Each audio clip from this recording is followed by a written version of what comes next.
We all know the Gators closed last season strong with wins over LSU and Ole Miss, but the true litmus test for the Gators in 2025, according to ESPN, the Georgia game. Hey, listen, that's not new news, but I did want to talk about just how far this rivalry has come in the grand scheme of things, how tricky this has become for the Gators, and frankly, they're not the better team.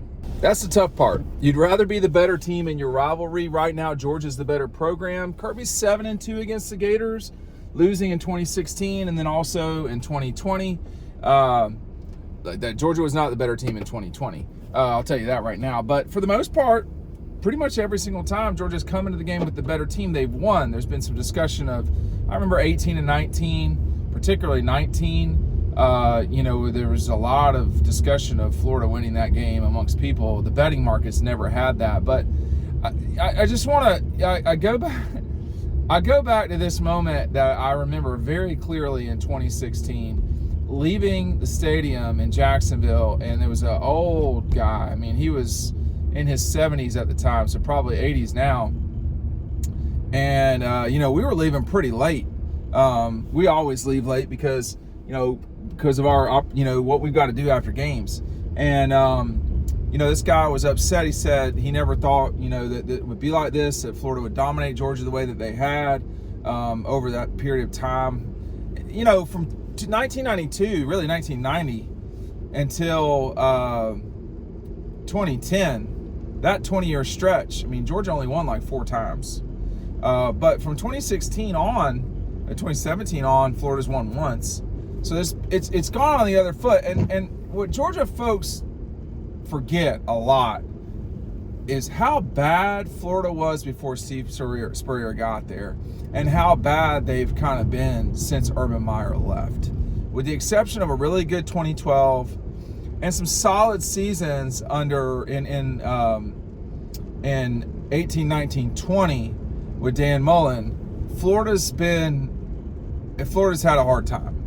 And they've been, by and large, they have not beaten Georgia. I mean, McElwain, that didn't work after a while. It came to an embarrassing close. So Georgia's lows, as bad as it was in the 90s, was never as low as Florida has been these last 10 years. I mean, it's been rough out there. I've got a great offer for you. You can get 3 months of Dawg Post and our annual magazine for $15. I'm going to put the link up right now. This offer is running out. I'm actually going to the mail off some of people who have ordered over the weekend. So make sure that you're going ahead and taking advantage of this offer. It's $15 today, and you get your subscription until almost October. So, you're a long way through July to August, September, so you'll be October 10th is when your subscription to Dawg Post would run out. This is a great offer. Most people don't get this great an offer. Take advantage of it. Again, 3 months and the magazine. Right now, you sign up, it's $15. That's it. There is not a better deal out there, period. So take advantage of that today. But the thing about Georgia, Florida, and the rivalry that it is, it used to be that Georgia would go down there, and if they were the same team, like equal teams, Georgia would win the game. And then, Spurrier arrived, and everything changed. I mean, Steve Spurrier has got to be given credit for, at the time, being the second best coach in SEC history. He is the guy that changed the SEC. Okay, Nick did not change the SEC. He perfected it. He perfected playing in it.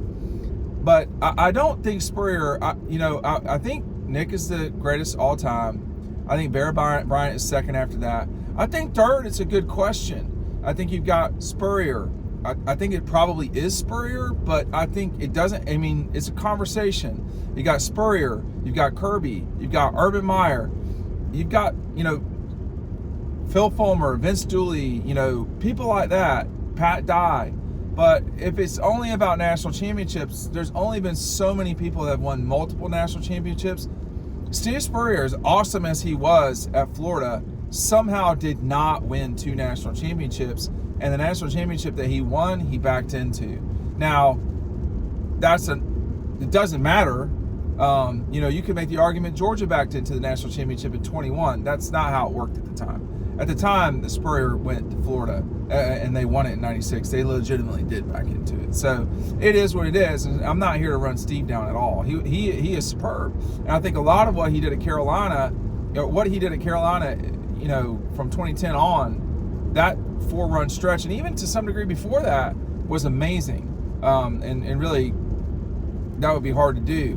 But when you look at 25 moving forward and what, Billy Napier's got to deal with at Florida, and now he's got as good a quarterback as he has since Kyle Trask for sure, and perhaps before that. And I'm skipping over Richardson. Can this Florida team, does it have all of the moving parts, or does it just have the star? Does it have like Pirine? No. Does it have Etienne? No. But they may have a very good running back. They've got a pretty decent wide receiver that went to the NFL draft. They're not without talent. They are without the talent that Georgia has. And under Billy, they played Georgia okay. They've just lost the games by, 2 scores. Georgia's not crushed Florida, really, under Billy yet.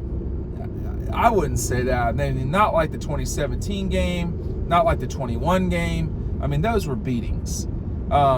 We've not seen that lately. We've seen both Tech and Florida get better in the way that they've dealt with Georgia, but they've not won the games. So doing what I've done for such a long time, people who cover other teams for a long time, and I remember talking to somebody that covered the Florida beat for a long time, and at that moment in time, Florida State had just won the national championship in 13, and I think the Gators hear about it a lot when the Noles have success. And this person's point was, all the young people view Florida State as the big rival because they've never seen Georgia be powerful. He said, you watch.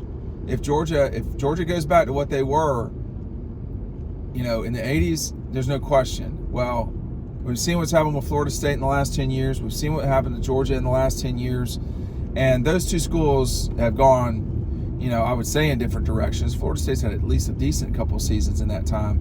But Florida's biggest rival is Georgia. Anyone, and vice versa. And anyone who's trying to suggest that, Georgia Tech's a bigger game than the Gators is, hitting the crack rock pretty hard. If someone's saying that, Florida State's a bigger rivalry for Florida than Georgia, I can't buy that argument. It's a great rivalry for sure, but in the pantheon of Florida's rivals, of which they have a few, they're not dissimilar from Georgia in that regard. They really have, Florida State and Georgia. They don't have another long time one. Like their rivalry with Auburn died in the 90s with cross divisional stuff, kind of not in the 90s but the 2000s. That was Florida's third rival. They had Georgia, Auburn, Florida State. Because of the way the SEC did things with expansion, and over time that rivalry died. The Georgia game became even more important for the Gators and the Dawgs in 92 when the divisions split. And it's just one of those things where that game, I think, has grown in its importance. I mean, you saw back-to-back top 10 meetings in 18 and 19. You saw, and in 20, excuse me. I think those were top 10s as well. So 3 straight years of top 10 meetings against rivals. I mean, that's not a normal thing. You think about the division race. I mean, Tennessee, Florida, for a moment in time, was the biggest game in college football. But that moment in time has since passed, and you see that game on ESPN2. Like, that shouldn't be happening, but it's what it is. And sometimes that's how this sport goes. You don't always get the best but from the two teams. But I can assure you that Georgia, Florida, that's never going to change. Those two are always going to measure themselves against the other. And that's the way it should be. Their in-state rivals are not in the same league. They don't have Auburn, Alabama. They don't have Ole Miss, Mississippi State. They don't have that tie. their game is much like Texas OU, which is a, I don't think I have to explain this, the cross-border rivalry that always takes place in a neutral site, same place, legendary places. But Georgia and Florida are the measuring stick, frankly, is always going to be the other school. Georgia's rival is not Alabama. And as much as, we try to create that narrative, it's not real.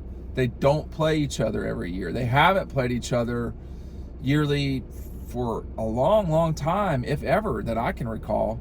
So it just wasn't a thing. Same thing with Tennessee, Georgia. Georgia and Florida have a decades-long relationship with one another. It's a special moment. It's Americana. It's one of the few things that happens every single year that you can depend on. It's going to be in the same place. Now that's going to change in a second or two, but it's going back there, and it will be better. I think it will be better than ever at that time. The game continues to grow, and yes, it is a litmus test, not just for the Gators, but for the Dogs too.